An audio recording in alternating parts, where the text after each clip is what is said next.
Bismillahirrahmanirrahim. Assalamualaikum warahmatullahi wabarakatuh. Perkenalkan, nama saya Muhammad Rizali Fadlilah dari Fakultas Teknik Prodi Teknik Pertambangan dengan NPM 18090. Pada kesempatan kali ini saya akan memaparkan hasil penelitian saya dengan judul pemodelan dan estimasi sumber daya nikel laterit berdasarkan kandungan Ni dan Fe dengan menggunakan metode kriging di PT Putra Perkasa Abadi, Kecamatan Langgikima, Kabupaten Konawe Utara, Provinsi Sulawesi Tenggara, yang dibimbing langsung oleh Bapak Nur Fauji Isnierno, SSIMT, dan Bapak Insinyur Dono Guntoro, STMT. Berikut merupakan materi pembahasan. Yang pertama, pendahuluan; yang kedua, tinjauan umum; yang ketiga, pengolahan data dan hasil penelitian; yang keempat, kesimpulan dan saran.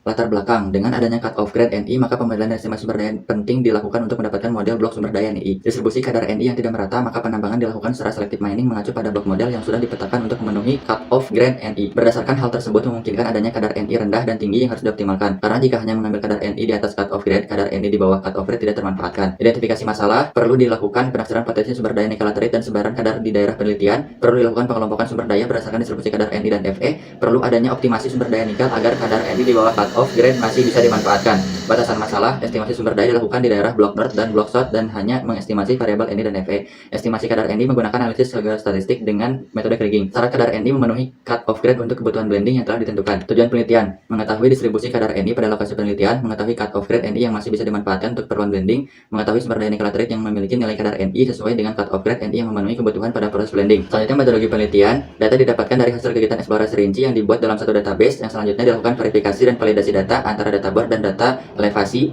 Selanjutnya dilakukan interpretasi data dengan menggunakan analisis statistik dan analisis geostatistik, termasuk komposit kadar Ni dan Fe per 1 meter, sehingga dibuat pemodelan geologis sebagai tahap awal. Dilakukan limitasi dan estimasi sumber daya untuk mendapatkan klasifikasi sumber daya dengan distribusi kadar low grade, medium grade, high grade, dan mendapatkan blok sumber daya, sehingga hasil akhirnya berupa sumber daya nikel laterit dan distribusi kadar yang memenuhi syarat cut-off. Topografi daerah penelitian khususnya blok north dan blok south didominasi oleh kontur renggang yang merupakan daerah berbukit landai. Geologi regional: lokasi penelitian berada pada formasi KU, batuan ophiolite, batuan beku yang tersusun oleh jenis batuan peridotit, Harzburgite, dunit, gabbro, dan serpentinit yang merupakan batuan asal dari nikel laterit. Distribusi data sampel dari hasil pengeboran: jumlah lubang bor sebanyak 342 lubang yang tersebar pada 2 blok, 80 lubang bor di blok north dan 262 lubang bor di blok south. Pada deskripsi sampel, data hasil litologi pengamatan secara mikroskopis di lapangan divalidasi dengan metode crossplot curve log bor seperti pada gambar di samping terhadap data assay dengan mempertimbangkan nilai kadar Ni dan Fe berdasarkan konsep superjet enrichment, sehingga akan terdapat perpotongan yang merupakan batas antar step zonasi limonite saprolite dan bedrocknya.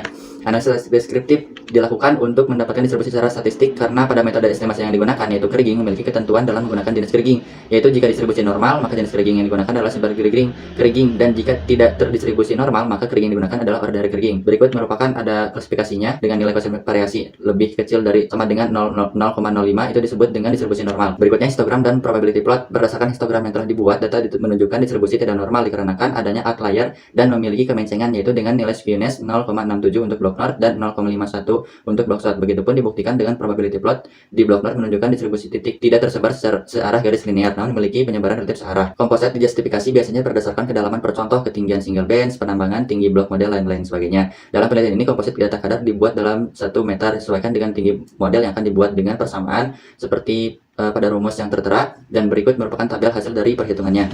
Cut outlier yaitu pemotongan pencilan, tujuannya itu untuk agar pembuatan variogram tidak menghasilkan data yang memiliki bias yang tinggi, dan pada proses estimasi sumber daya untuk menghindari overestimate dan underestimate. Rumusnya ada 2 cara, top cut dan bottom cut seperti yang tertera, dan hasilnya juga dan disajikan berupa histogramnya. Variogram kadar Ni di blok north dan blok south memiliki arah homogenitas ke arah kuadran 1 dan arah kuadran 3, sehingga variogram dibuat ke arah tersebut. Validasi variogram dengan menggunakan peta isopage. Jika dilihat dari peta isopage, pada kedua blok homogenitas memiliki ke arah kuadran 1 dan 3, sedangkan pada arah kuadran 2 dan 4 memiliki variasi ketebalan, sehingga dapat disimpulkan bahwa ke arah kuadran 1 dan 3 memiliki homogen yang lebih tinggi. Arah variogram pun tervalidasi oleh data lapangan. Nah, selanjutnya kemudian variogram model akan divalidasi terhadap raw data Ni, sehingga didapatkan hubungan antara raw data dan estimasi model variogram. Variogram model dianggap valid jika memiliki korelasi lebih dari sama dengan 0,6. Nah, dari hasil validasi, blok north memiliki korelasi 0,8 dan blok south memiliki korelasi 0,8, sehingga dapat disimpulkan bahwa variogram yang dibuat adalah valid. Blok model dari hasil pemodelan geologi terhadap data proses hasil validasi antara data deskripsi mikroskopis dengan data kadar hasil pengujian laboratorium.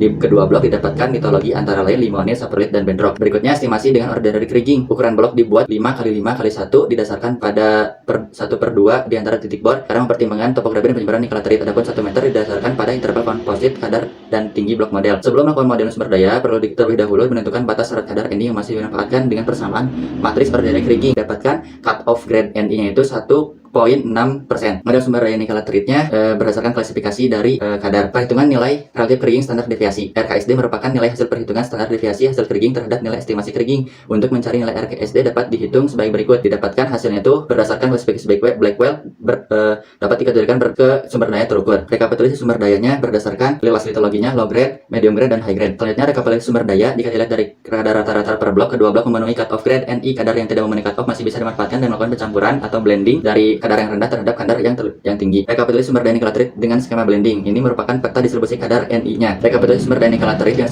skema blending didapatkan total sumber daya itu sebesar 187.660 ton dan dilakukan pencampuran dengan dua skema. Pencampuran dilakukan pada grade E dan grade A. Yang kedua, pencampuran dilakukan pada grade B dan grade C. Ini merupakan hasil perhitungannya dari hasil grade E dan grade A dicampur atau di proses blending didapatkan kadar NI 1,99% dan grade C dicampur dengan grade B didapatkan kadar NI 1,67. Validasi blok model dengan persamaan linear pembuatan hasilnya tepat memiliki warna biru muda sesuai klasifikasi grade yang telah ditentukan, yaitu 1,2% sampai 1,5%. Kesimpulannya yang pertama, berdasarkan analisis statistik, blok North dan blok South memiliki distribusi data tidak normal dengan nilai koefisien variasi 0,494 dan 0,410. Hasil dari pembuatan peta isopesi blok North memiliki arah distribusi tebal relatif homogen ke arah kuadran 1 dan kuadran 3. Yang kedua, untuk cut off grade NI yang masih bisa dimanfaatkan untuk keperluan blending yaitu 1,6.